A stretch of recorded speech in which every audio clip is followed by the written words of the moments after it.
my name is James Mwangi. I am Executive Director of the Dalberg Group. The Dalberg Group is a collection of impact-focused businesses working across advisory consulting, design, capital allocation and investment, data and research, all focused on creating a more inclusive and sustainable world by unlocking the potential of all who live in it. So we work out of 18 offices around the world, 7 of them in Africa, on what we think are the biggest challenges standing in the way of a more inclusive and sustainable planet.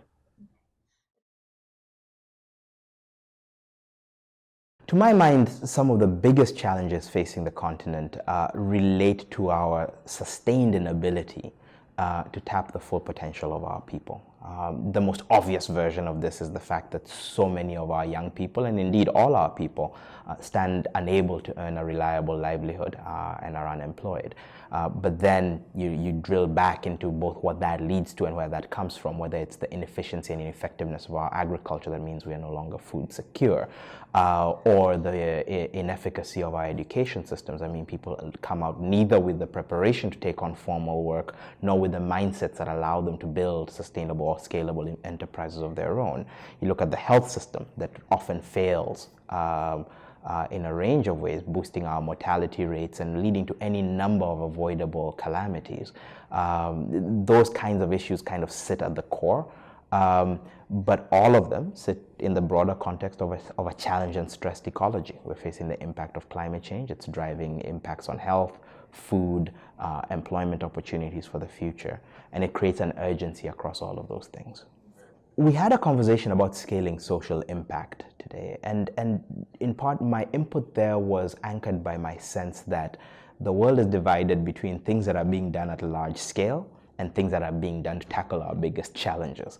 There's very rarely an overlap between the two. And how do we reconcile the fact that we all believe that things like youth unemployment are the big things out there, but too much of our energy is spent on things other than the core challenges? One, how do you get social entrepreneurs to think at a much bigger scale and connect them to a very different scale of resources from the private and public sector? And two, how do we get those with capital at scale to treat the big social challenges as the things that they should focus on?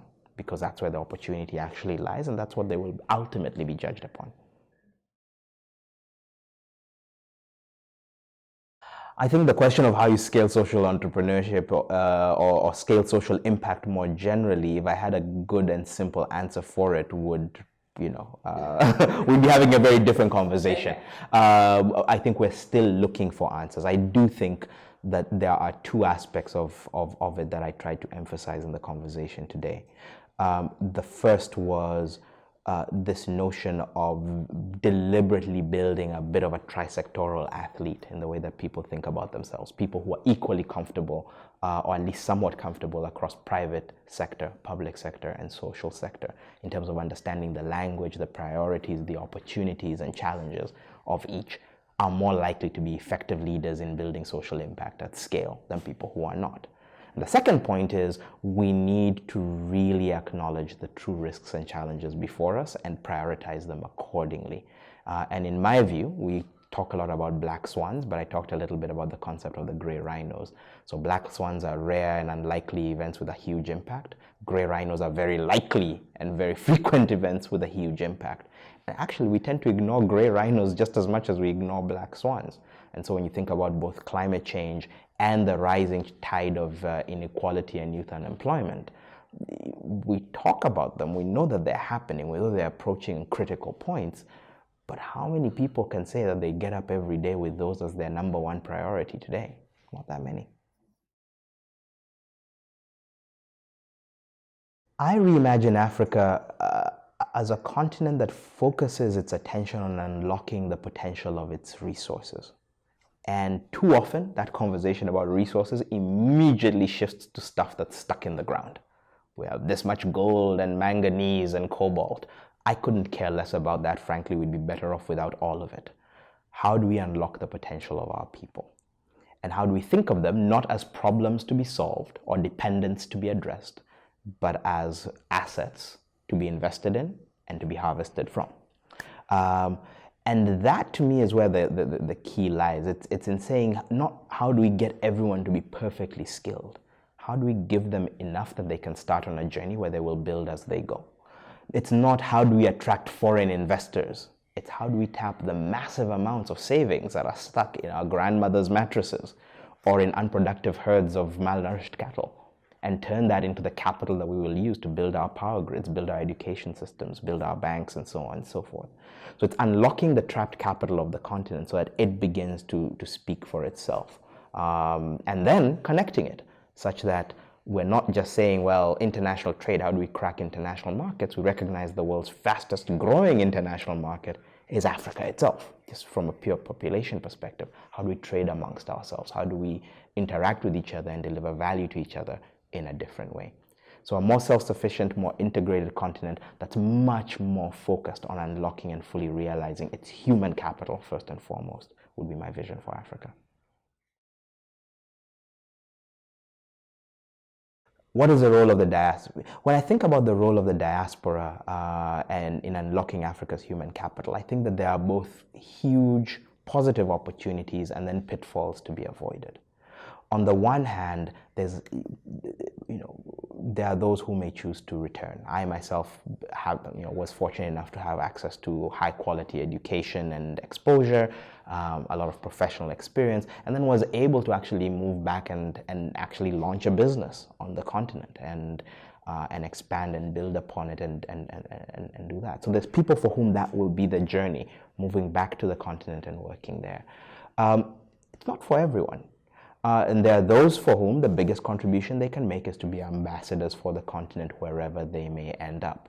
I am always inspired by the pattern that we observed in South Asia, and particularly in India, where a good chunk of its diaspora have actually stayed in the countries that they moved to and have become huge advocates for both investment in India, trading with India, and the potential of Indian talent. We need Africans succeeding at the highest levels in Asia, in Europe, in the US, just as much as we need them back home. And so both of those paths apply, and as long as people are being proactive about thinking about where they came from and how they can build on the opportunities that they saw where they came from, those work.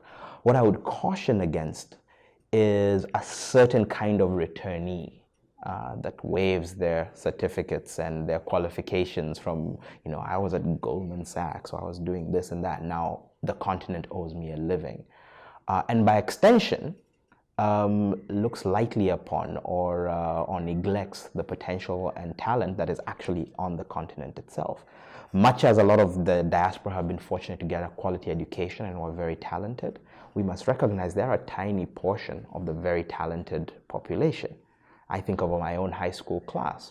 Of the top 20 in my class, the majority remained in Kenya and in Africa and have gone on to have fantastic careers, know a lot about what's going on the ground. And unless one approaches them with a sense of humility and place, learning from them as much as one is teaching or imparting, one ends up lost in this sort of diaspora bubble that I sometimes see, characterized by exaggerated accents and weird tastes. We need to be self-aware and humble in terms of how we engage.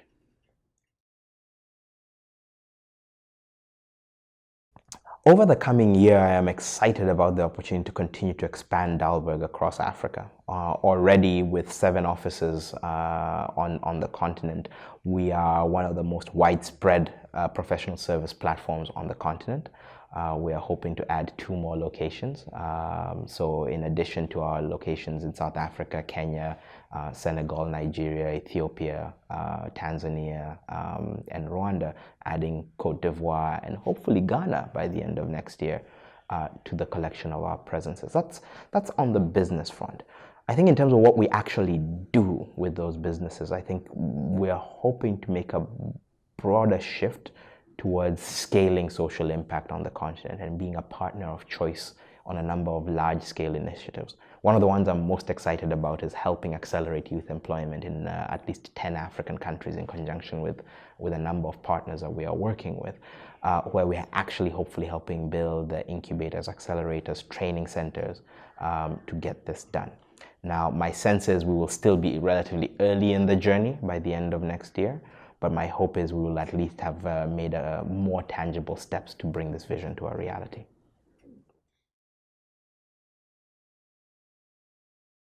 To make that vision a reality, I think one of the critical inputs will be continuing to tap a large pool of top-notch African talent, attracting, growing, and retaining the very best talent that we can find. We're increasingly being pulled into initiatives and platforms that require dozens of highly qualified, highly motivated young professionals. And finding that reliable stream, particularly of indigenous African talent, that we can engage, both locally educated and from the diaspora, will I think be pretty critical to filling the expectations that we are currently being faced with. I think beyond that, there is something about becoming more widely known among people who are in search of a partner to collaborate with, where, whether it is in the process of raising capital or generating an idea or translating an idea into reality, there's a set of capabilities that the Dalberg group is increasingly building that we hope will allow us to engage the most kind of ambitious social entrepreneurs and impact agents in a very different way that says, let's start by saying, we want to change this country or we want to change the system. What do you need? In a sense, our input is people of ambition or challenges that are sufficiently visionary, as well as people who then want to take those on. And we believe we have a machine that can put them together and actually translate into impact.